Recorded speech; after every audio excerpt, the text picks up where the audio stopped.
So we're now in the process of running some DC power cables. These run from the batteries in the lockers up to a junction box within the vehicle, and their purpose is to provide the emergency power feeds to the sound desk.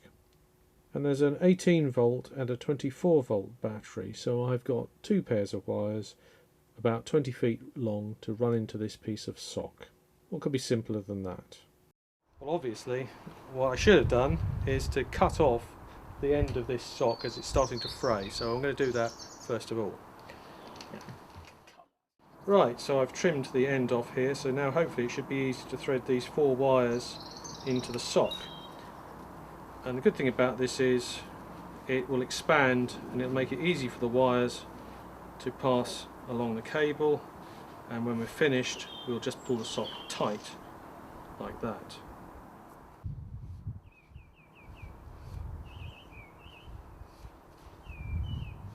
The prepared end of the cable is going to go up into this very small duct here, and that's going to feed up and into the vehicle.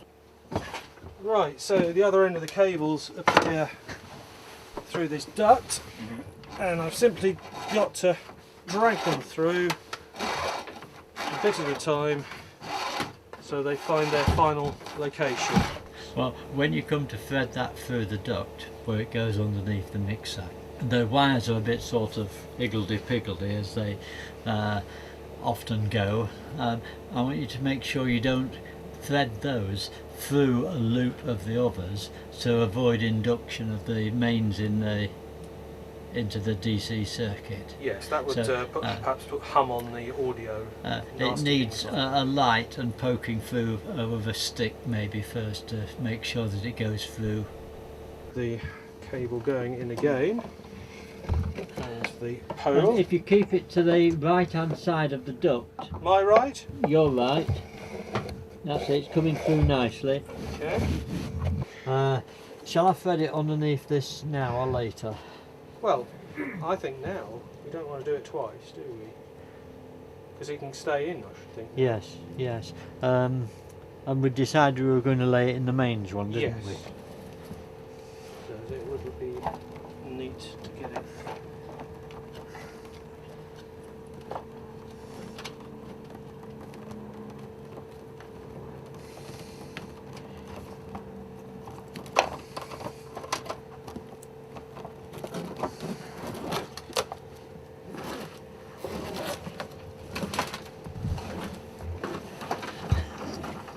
It's funny, Brian asked me to do this job, but he's ending up doing it himself now.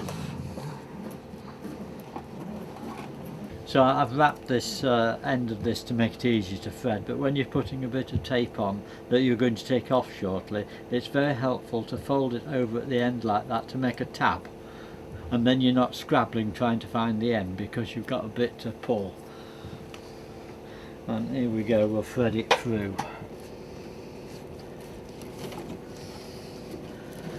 And that is now going underneath that bunch that comes out the wall.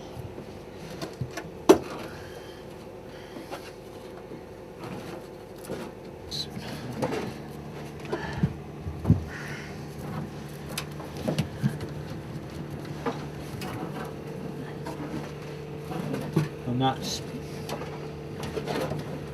plenty there. Is that plenty? Terminate. Okay, yes. Oh good.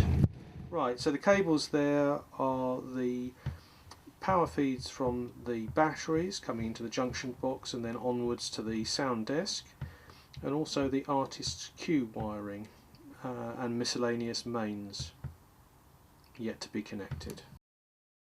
So this is the end of the duct up here where we've got our cable, and this has got to be landed to the 2 fuse boxes. One is the 24 volts and the other one is the 18 volts.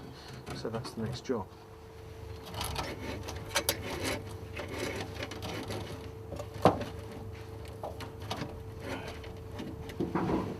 So I've just cut a notch in the sock to let out 2 of the cables that need to go to the 24 volt switch. So I'm just going to use this self-amalgamating tape to effectively heal up the wound that I've created in this sock. And finally attempt to dress those cables so that they lie nicely and that the cables drop down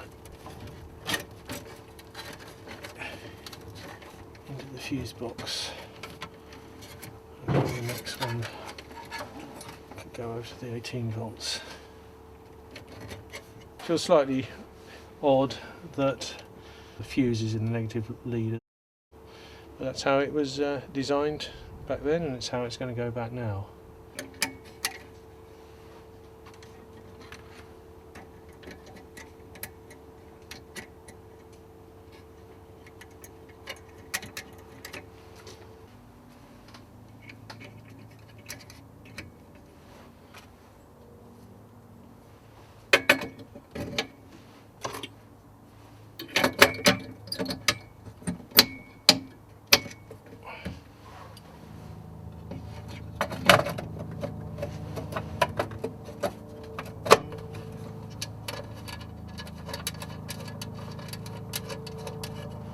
Similarly with the 18 volts.